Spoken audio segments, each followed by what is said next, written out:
एकनाथ राव शिंदे ही हमारे मुख्यमंत्री हैं और रहेंगे, इसको लेकर कोई कंफ्यूजन नहीं है। यहां तक कि अजीत पवार भी इसको लेकर स्पष्ट है।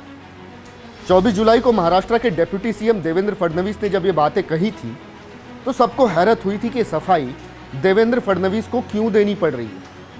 इस सफाई देने के पीछे की कहानी कुछ और है और वो आप हमसे जानिए। Welcome to the big bench daily.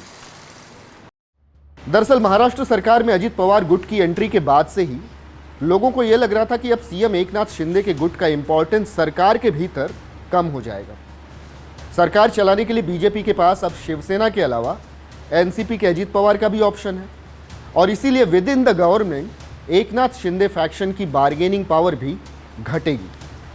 हो सकता है उनके विधायकों को मनमाफिक मंत्रालय नहीं मिले।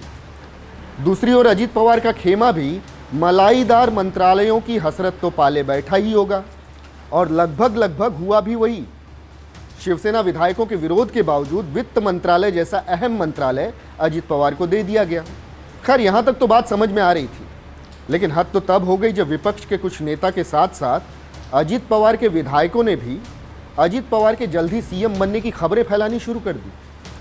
पहला नंबर था उद्धव ठाकरे गुट के नेता संजय राउत का, जिन्होंने कहा कि दोनों उप मुख्यमंत्री मिलकर सीएम शिंदे को हटा देंगे और अजीत पवार सीएम बना दिए जाएंगे। हालांकि उनके ऐसा बोलने के पीछे का आधार क्या था किसी को समझ में नहीं आया।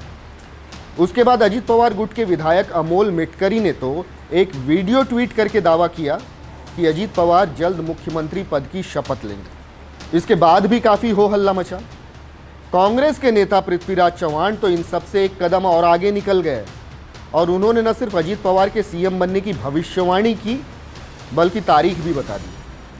कहा कि 10 अगस्त के आसपास अजीत पवार महाराष्ट्र के सीएम बना दिए जाएंगे।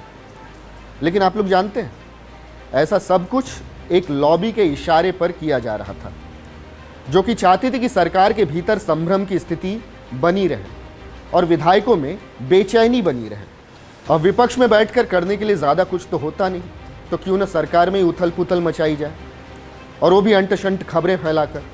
लेकिन इन खबरों को एक विराम देना ज़रूरी था और इसके लिए काम आई सीएम एकनाथ शिंदे की दिल्ली में पीएम नरेंद्र मोदी से हुई मुलाकात। ये मुलाकात वैसे तो अनौपचारिक थी।